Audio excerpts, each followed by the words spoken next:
College is the time to discover and chase your passions, cheer until your horse at exhilarating football games, have profound late-night conversations, and meet strangers who become your best friends. College is also a time to do your own laundry, and I've discovered over the past 2 years that I really hate doing my own laundry.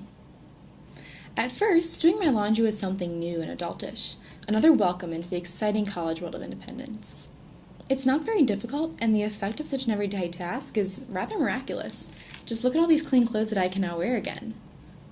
But unlike last-second touchdowns in the fourth quarter, which is a Notre Dame specialty, and discussing the meaning of life at 2 a.m., pouring Tide into the washing machine doesn't exactly give me a thrilling rush of adrenaline. The initial novelty and sense of responsibility I felt while doing laundry quickly wore off and faded dimly into annoyance, which then deepened into intense dread and dislike. I first chalked my dislike up to the fact that laundry is time-consuming. Let's run through the process.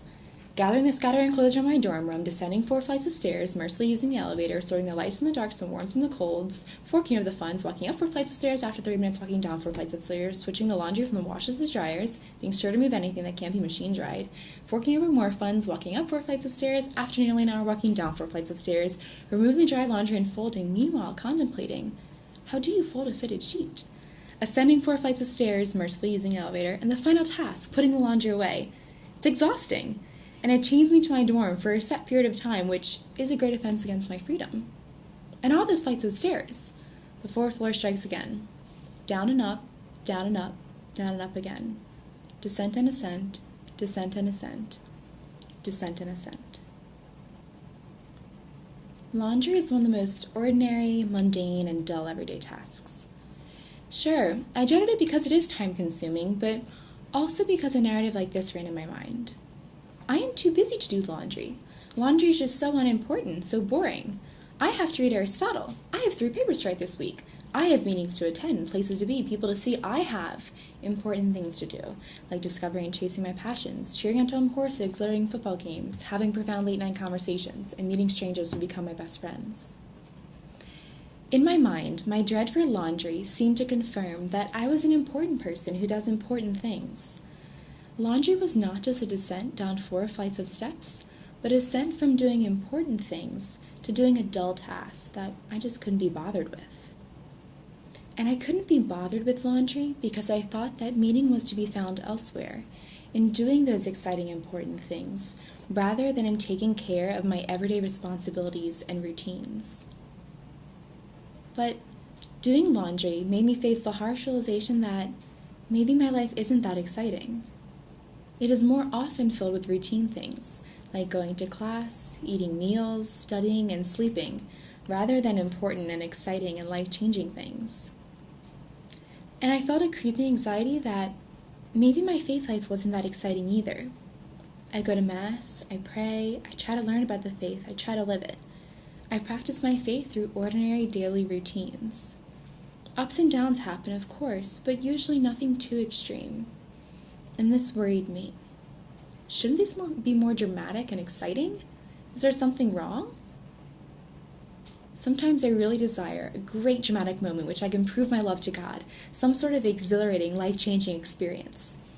I saw routine tasks like laundry as separate from finding meaning in life and separate from my spiritual growth. Something as simple as laundry couldn't possibly be a way to draw closer to God, could it? I wanted to reject doing laundry as insignificant, as just a burden to bear while I chased goodness, truth, and beauty elsewhere. But I couldn't exactly long for a great dramatic moment which I could prove my love to God if I couldn't even do the smallest of tasks first. I couldn't pray to be aligned to God's will yet grumble about a boring responsibility that I didn't want to take care of. I couldn't pray about my desire to sacrifice dramatically if I couldn't perform this tiny sacrifice. The pesky, annoying, routine necessity of doing laundry reminded me that I'm a creature, a child of God who has bodily needs. At first, I resented this reminder, but the very mundane task of laundry was a grace that claimed me from my self-absorption, longing for drama, and pride. It was a reminder that being ordinary and doing ordinary things doesn't have to be something I always complain about, but can be an opportunity to love God through small sacrifices. Instead of rejecting the duty of doing laundry because I dislike it, I can embrace it because I dislike it. In fact, I still dread doing laundry, but I can be grateful for it and as an opportunity from God to grow in humility and holiness. God helped me face the pride entrenched in my stubborn heart, and how doing laundry can be a small sacrifice to try to overcome my own sense of self-importance. Laundry is a routine, like much of my life, and often like the practice of faith. My faith is born in the ordinary, in routines, in finding God and glorifying God in these routines. The routines of going to Mass, of going to class, of doing homework, of sharing meals with friends, of praying. And this is okay. In fact, everyday routines and mundane tasks are just what I need to grow in humility and holiness. So thank you, God, for laundry.